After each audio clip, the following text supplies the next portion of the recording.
Olá e bem-vindos ao podcast Conversas Energéticas, no qual iremos divulgar projetos de professores do mestrado integrado em Engenharia de Energia e do Ambiente da Faculdade de Ciências da Universidade de Lisboa. Eu sou a Carolina Crespo. E eu sou a Lara Ribeiro. Neste episódio temos connosco o professor Miguel Brito, licenciado e doutorado em Física, professor das unidades curriculares de Energias Renováveis, Sistemas de Energia Solar e Sistemas de Energia. Hoje vem falar-nos sobre carros solares. Professor, antes de mais, muito obrigada por aceitar o nosso convite e gostaríamos de lhe perguntar, em primeiro lugar, o que é que o chamou para a área de energia solar?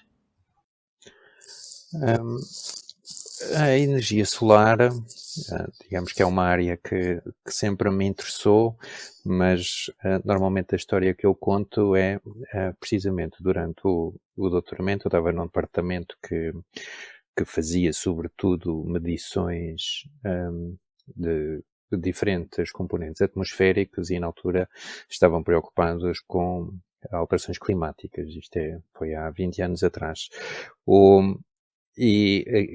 Todas as semanas a pensar no assunto fez-me com que eu achasse que eu devia preocupar-me não necessariamente com o problema, mas sim com a solução. E o que me apareceu na altura foi que a energia solar era um possível caminho para isso. Entretanto, na altura a energia solar era caríssima, e por isso estava mais ou menos reservada a projetos de demonstração e estudos académicos, e ao longo destes 20 anos o custo tem vindo a diminuir, a tecnologia tem vindo a melhorar, até que se tornou finalmente, de facto, a forma de energia mais barata, ou de eletricidade mais barata, e também das mais limpas e democráticas, por isso foi o caminho certo para mim. Nos próximos anos, espera-se um crescimento muito grande no mercado dos carros elétricos e na aderência a estes. Que desafios é que isso poderá trazer, nomeadamente para a rede elétrica, e de que modo é que os carros solares podem contribuir para os solucionar? A mobilidade elétrica, bom, se calhar a mobilidade, genericamente, é um dos maiores desafios para a descarbonização. Há uns 20 anos falava-se nas células de combustível, do hidrogênio, depois isso passou de moda, começou-se a falar dos biocombustíveis, isso depois também se percebeu que levantava muitos problemas, e nos últimos 10 anos, talvez, começou a pensar-se mais na mobilidade elétrica. A mobilidade elétrica tem grandes vantagens. Por um lado, tem esta coisa do acoplamento à eletricidade, e isso faz com que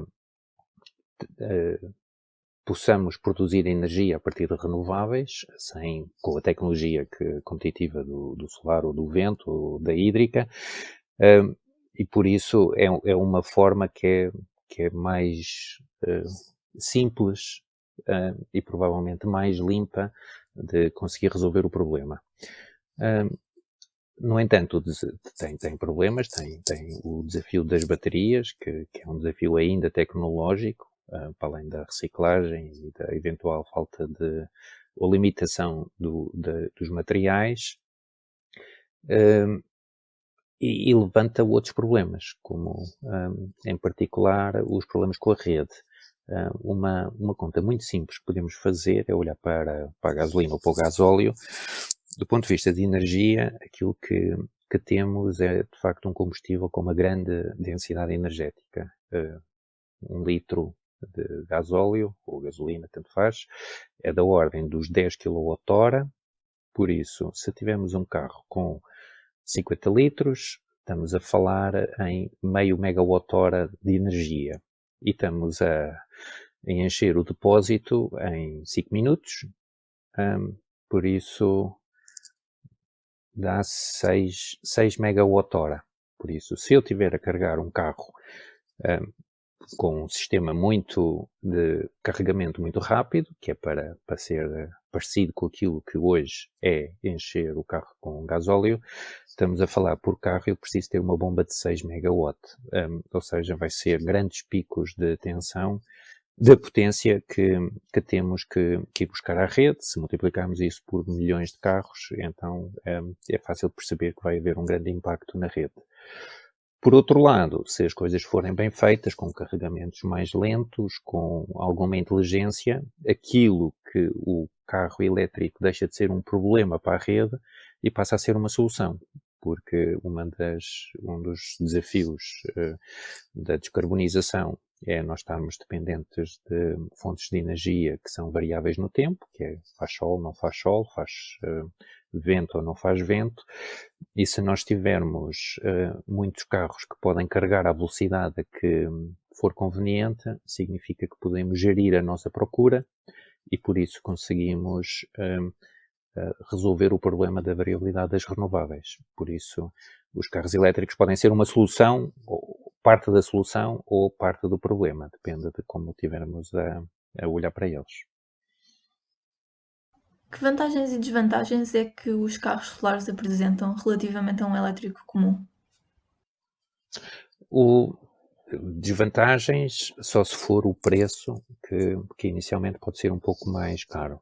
Até porque, como é um setor que na realidade não existem economias de escala e por isso, com certeza que hoje, se eu comprar um carro solar, estou a pagar mais do que no futuro terei que pagar.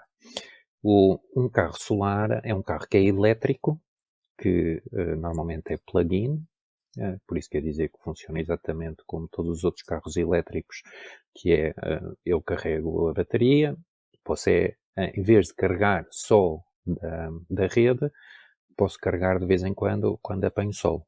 Por isso, a grande vantagem é que eu vou ligar-me menos à rede. A desvantagem pode ser o preço. Para termos uma ideia, o tipo de contas que se tem feito, saiu ainda na semana passada um estudo para a Holanda, que não é particularmente famoso por ter muito sol, em que, usando padrões habituais de deslocação, estimava-se que um carro solar iria reduzir o número de eventos de carga, por isso o número de vezes que precisa de carregar ao longo do ano, por um fator 1/3. Em Portugal, como há muito mais sol, se calhar seria 1/5, desculpem, 2/3 talvez. O que isto quer dizer é que, quer dizer muitas coisas, quer dizer que o dono do carro vai poupar dinheiro porque não o tem que carregar, e com isso talvez consiga compensar o investimento inicial que fez, mas muito mais relevante do que isso é o impacto na rede, porque se eu estou a reduzir o número de carregamentos, com certeza que aqueles picos de potência que eu estava a falar há bocadinho, agora não vão ser tão relevantes.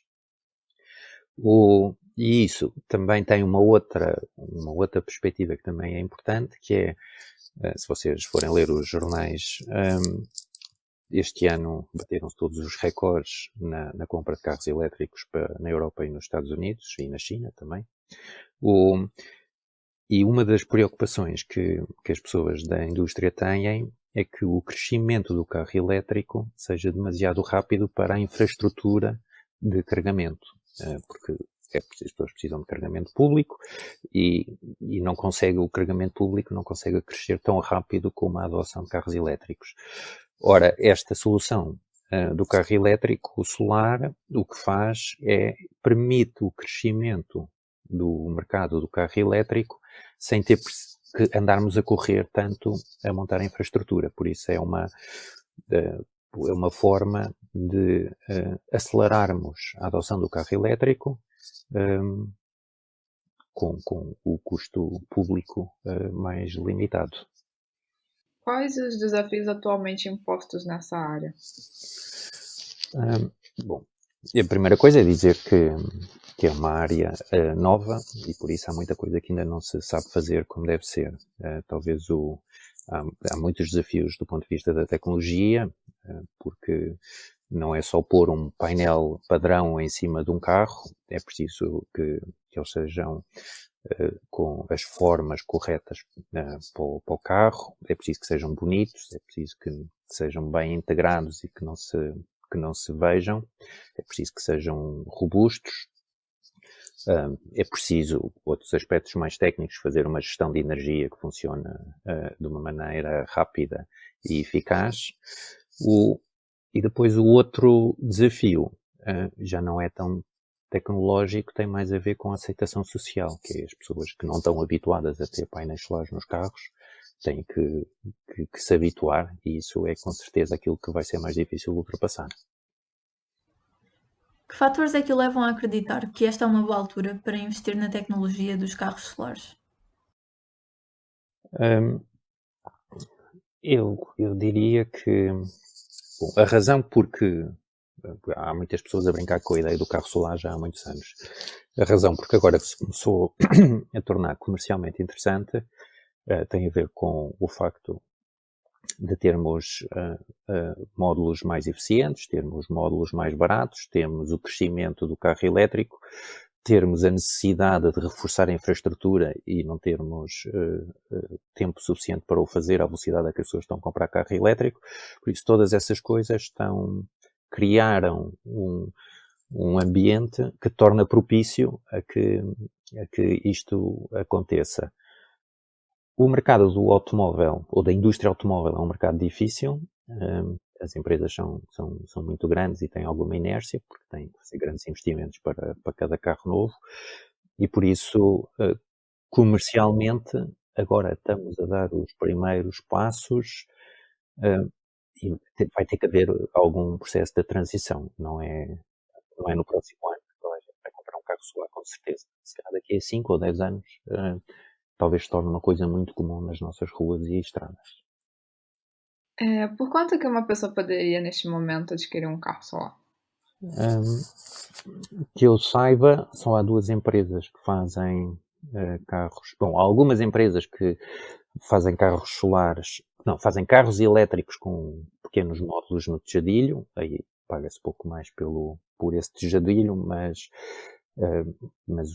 não são verdadeiros carros solares, têm alguma energia solar, mas não é muito relevante. Assim, verdadeiramente solar, há duas empresas, uma chamada Lightyear, que é da Holanda, e que eles escolheram a estratégia da Tesla, por isso é dizer, nós ainda não conhecemos bem a tecnologia, por isso aquilo que vamos fazer é carros muito caros, que poucas pessoas vão comprar, mas que vão ser, mas que vão servir para nós testarmos as ideias. Isso é um carro que custa, não sei, 100 ou 100 e tal mil euros, por isso, de facto, só os milionários é que podem comprar. Uma outra empresa, que é alemã, que tem um modelo mais simples, eles decidiram fazer carros urbanos baratos, impuseram o limite de 25 mil euros por carro, por isso é um carro que é competitivo com a generalidade dos carros para o setor. Tiveram algumas dificuldades de financiamento e por isso foram para crowdsourcing, mas tiveram imenso sucesso, juntaram os milhões de euros que precisavam para ter o carro e a primeira versão está pronta agora, por isso eu acho que vão começar a vender este ano e o preço deve ser 20 e poucos mil euros. Quais é que são, na sua opinião, as circunstâncias e os tipos de veículo ideais para impulsionar o desenvolvimento dos veículos solares? Pois, se calhar tem a ver com estas duas perspectivas. Eu não sei qual é que vai ganhar, onde faz mais sentido, do ponto de vista da aplicação, é no mercado urbano, que são carros que fazem pequenos percursos por dia e que, por isso, com a exposição solar, conseguem basicamente ser independentes da rede. Aí temos algumas sombras dos prédios, não deve ser demasiado proibitivo, e por isso estamos a falar de carros elétricos relativamente pequenos. Mas se calhar a solução do Tesla funcionou tão bem, do ponto de vista comercial, por isso se calhar aquilo que a Lightyear está a fazer também é uma boa solução. Eu diria aí que não é um problema tecnológico, é um problema comercial, e ver qual deles, ou se os dois lhes corre bem a vida. Ou nenhum, também não sabemos, não é? Em condições ideais, ou seja, sem sombreamento, Qual seria a autonomia que poderíamos esperar de um carro deste tipo sem carregamento a partir da rede elétrica? É uma pergunta que é mais difícil de responder do que parece. Em termos anuais, hum, para uma cidade como Lisboa, eh, é qualquer coisa da ordem dos 40 quilómetros por dia. Por isso, claramente acima daquilo que as pessoas em média andam. Agora, estes 40 quilómetros por dia enganam bastante, porque isto quer dizer que no verão estamos a falar em 70 ou 80 quilómetros e que vai sobrar muito quilómetro, e no inverno, se calhar estamos a falar 10 ou 20, e aí vão faltar quilómetros. Por isso, se a pergunta é qual é que é a autonomia, se não quisermos mesmo nunca ligar à rede, então quer dizer que são, para ficar seguro, 10 quilómetros por dia. Se o meu objetivo for poupar no número de ligações à rede, aquilo que eu consigo andar 30 quilómetros por dia sem problema durante provavelmente 9 ou 10 meses do ano. Até que ponto é que o sombreamento numa cidade como Lisboa poderia inviabilizar a utilização dos carros solares? Bom, inviabilizar, eu acho que a resposta aí também é difícil de responder, porque não sabemos quanto é que custa, não é? Ou melhor, sabemos aqueles preços, mas não sabemos se eles vão conseguir manter a performance dos primeiros protótipos. Mas, assim, numa cidade como Lisboa, o sombreamento faz-nos perder talvez 20 ou 25% da irradiação. Se eu estiver nas ruas, se eu tiver o carro estacionado todo o dia, se eu conseguir um lugar cá fora ao sol, então o sombreamento não é importante, mas se não houver lugares para estacionar na rua e eu tiver que ir para a garagem, então de repente eu perco completamente a possibilidade de carregar o meu carro e nesse caso não foi um mau investimento. Não, se a resposta depende onde eu consigo estacionar o carro. E de que forma que a disposição das células solares nas superfícies curvas de um carro afeta a sua produtividade? Se fosse só ligado assim como um sistema normal, iria afetar bastante, porque cada um deles apanha radiação ligeiramente diferente e por isso vão ter correntes ligeiramente diferentes e depois é muito difícil conseguir combinar tudo, iríamos ter perdas grandes. As soluções dos vários protótipos que existem é fazer com microinversores célula a célula para garantir que de facto aquilo que nós temos a vir de cada célula solar é aproveitada como deve ser e assim eu acho que os números que eu vi é perdas da ordem dos 5 ou 10%, que não é muito relevante. Quando é que prevê que carros solares venham a estar acessíveis a consumidores de classe média? Bom, aquilo que há bocadinho já estava a falar nisso, por isso se nós formos para os carros alemães da Sono, teoricamente estão disponíveis a partir deste ano, porque um carro de 20 mil euros é um carro de classe média na Europa, mas com certeza que eles vão fazer, não sei, 1000 viaturas ou qualquer coisa assim, e por isso a generalidade das pessoas não vai poder comprar. Aquilo que eu espero é uma escala de tempo da ordem dos 5 anos até aos 10, e nessa altura vai se tornar com certeza um produto normal. E a minha convicção é que daqui a 10 anos, em 2030, todos os carros são cobertos de painéis solares e ninguém repara sequer. Na sua opinião, e levando em consideração a diferença nos preços, com exceção do Zono, há alguma circunstância na qual compensaria atualmente comprar um carro solar em vez de um elétrico comum? Pois, a resposta é um carro elétrico como o Zono, sem painéis solares, deve custar 22, 23 mil euros, por isso, de facto, a diferença é pouco significativa, é só uma questão comercial, por isso a resposta é com certeza que sim. mas ainda estamos longe de ter uma escala para isto ser, para ser um negócio. De qualquer maneira, o interesse dos painéis dependem do tipo de carro. Por isso, imaginem que eu tenho uma furgonete, eu trabalho na distribuição de correio, tenho uma furgonete que anda a passear pela cidade o dia todo, eu vou ter melhor radiação do que tenho quando estou estacionado, porque mesmo que esteja cá fora ao sol, se eu estou estacionado, tenho sempre sombras de árvores ou edifícios. E por isso é preferível estar andar no meio da rua do que estacionado. E por isso eu diria que as primeiras aplicações mais interessantes vão ser para os carros de serviço, se calhar para os Ubers ou táxis. Ou os autocarros também é outra opção muito interessante. O professor conhece algum projeto português de carros solares? Destes que estamos a falar, não. Existem projetos nas universidades, como na FECUL, e também acho que o técnico também teve, não sei se ainda tem, pequenos carros elétricos com painéis solares, mas eram carros de demonstração para mostrar aos miúdos da escola e provar o conceito, mas não são carros a sério para as pessoas usarem na rua, por isso não cumprem todas os milhares de exigências de regulamentação, de segurança e mais não sei o que é que os carros a sério têm que cumprir.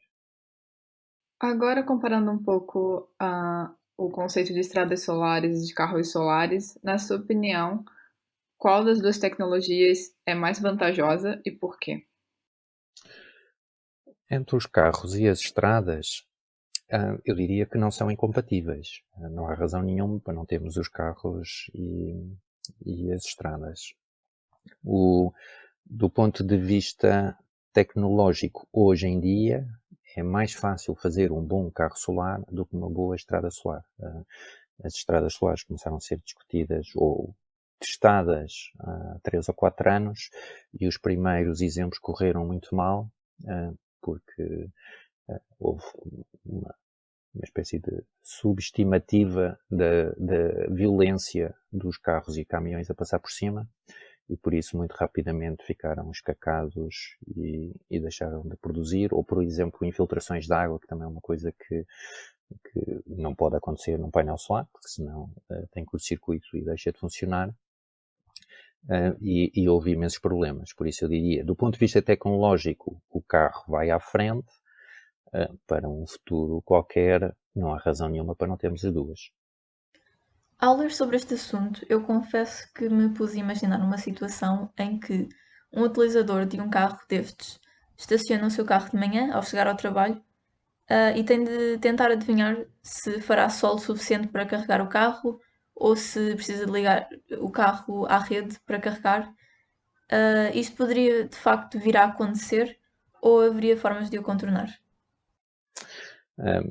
Eu, como professor de energia solar, ficaria muito contente se todas as pessoas fossem obrigadas de manhã a refletir onde é que estão e onde é que vai aparecer o sol e se hoje é verão ou inverno, se vai ser mais alto ou mais baixo. Mas isto não são elementos pedagógicos, não é? São viaturas para transporte e por isso, claramente, que eles identificaram isso como um problema e tanto a Zono como a Lightyear incluem um dashboard que quando a pessoa vai estacionar, ele vê o que é que está à volta, sabe onde é que está o norte, sabe onde é que vai passar o sol nas próximas horas e aconselha como é que a pessoa deve estacionar o carro. E por isso a única coisa que temos que fazer é olhar para o dashboard e tentar fazer o que ele nos manda. Espero que a versão a seguir estacione o carro sozinho e nós nem isso tenhamos que nos preocupar. No caso de riscos, arranhões e acidentes menores, em que medida que o dano à tecnologia solar nestes carros seria irreversível? E em que medida é que a troca de materiais da própria carroceria poderá afetar a segurança do carro? Bom, são duas perguntas diferentes. Relativamente a riscos e sujidade, aquilo que vai acontecer é o painel vai produzir menos e por isso a autonomia solar do carro vai diminuir com a degradação dos painéis. Eu diria que a área mais relevante é o tejadilho do carro, e o tejadilho do carro é o que está mais protegido, e por isso não imagino que fosse um grande problema. Relativamente ao problema da segurança, não é um problema de todo, porque já há muitos anos que os carros deixaram de usar a chapa como elemento de segurança, e o que os carros hoje, elétricos ou não elétricos, são todos feitos de plástico, e depois têm uma estrutura metálica para garantir a segurança das pessoas. Aquilo que nós num carro elétrico, de solar, estamos a fazer é a pôr um revestimento diferente na parte que não garante segurança. Por isso, não é um problema. A estrutura vai se manter no mesmo, como nos outros carros. E que conselho daria a um aluno interessado em trabalhar futuramente na área dos carros solares? Eu acho que é um tema super interessante, por isso é que me interessei. Aquilo que nós temos estado a fazer é estudar potencial solar dos carros com painéis em ambiente urbano. Isso não é porque seja o problema mais interessante, mas é que basicamente aquilo que nós fazíamos até há pouco era estudar o potencial urbano nos edifícios, e é o mesmo tipo de ferramentas, o mesmo tipo de problema, e por isso é algo que nós conseguimos tratar. Mas ainda há muitos outros temas que são interessantes de estudar aqui. Do ponto de vista de potencial solar, ainda há muitas perguntas para resolver, há muitas medidas para fazer. Do ponto de vista tecnológico, há pouco já estava a sugerir que havia coisas que é preciso resolver, que ainda não estão bem resolvidas, como o aspecto dos painéis para parecer um carro normal, porque as pessoas não gostam de comprar coisas diferentes. A curvatura é difícil. Quanto mais eficiente for, melhor a autonomia solar do carro, por isso aí há muita coisa que também interessa perceber. E depois há imensas coisas que ainda é preciso perceber, como fazer a gestão da bateria, qual é que é a bateria certa para termos num carro solar, porque não queremos estar a perder a oportunidade de guardar energia quando há sol, mas também não queremos uma bateria demasiado pesada para depois não gastarmos a energia a transportar a bateria. E temos muitos problemas sobre o ordenamento do território. Estava a falar de, se eu não conseguir estacionar cá fora, tenho que ir para uma garagem, por isso quer dizer que há aqui uma mudança de hábitos que é toda a vida em sítios como Portugal. Se calhar em outros sítios é diferente, mas em Portugal as pessoas, quando procuram um sítio para estacionar, procuram uma sombra. E se eu ponho o carro ao sol porque quero carregar a bateria, depois quando entro, quando regresso ao carro fazer a minha viagem, aquilo que vai acontecer é que eu vou estar a ligar o ar-condicionado no máximo durante 40 minutos para conseguir estar lá dentro de uma forma confortável, e se calhar gastei metade da energia que tive a recolher. Por isso há aqui muitos compromissos e equilíbrios que é preciso procurar. E se calhar repensar como é que é o estacionamento na cidade. Não vale a pena estarmos a fazer mais buracos no chão para guardar carros se depois os carros precisam estar cá fora. Muitas coisas que interessa ainda pensar, porque isto é muito novo, ainda não há pouca gente a pensar no assunto. O professor compraria um carro solar? Eu não. Compraria um carro solar antes de comprar um carro elétrico. Mas um carro elétrico sem ser solar. Mas de facto vivo no meio da cidade, por isso não preciso de carro. E não tenho garagem, e um carro solar é um carro com liga que é um carro plug-in também, e na minha rua não tenho suficientes pontos de carregamento para sentir que estaria suficientemente tranquilo se precisasse carregar o carro num dia em que tivesse a chover. Mas antes de um elétrico, comprava um solar elétrico. Mas, francamente, não estou a pensar em comprar nenhum carro, nem sequer a combustão interna, por isso não me pergunto. Não é um problema em que reflita muito.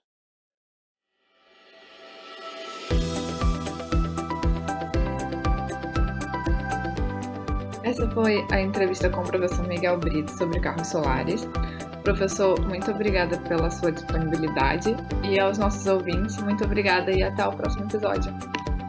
Obrigado.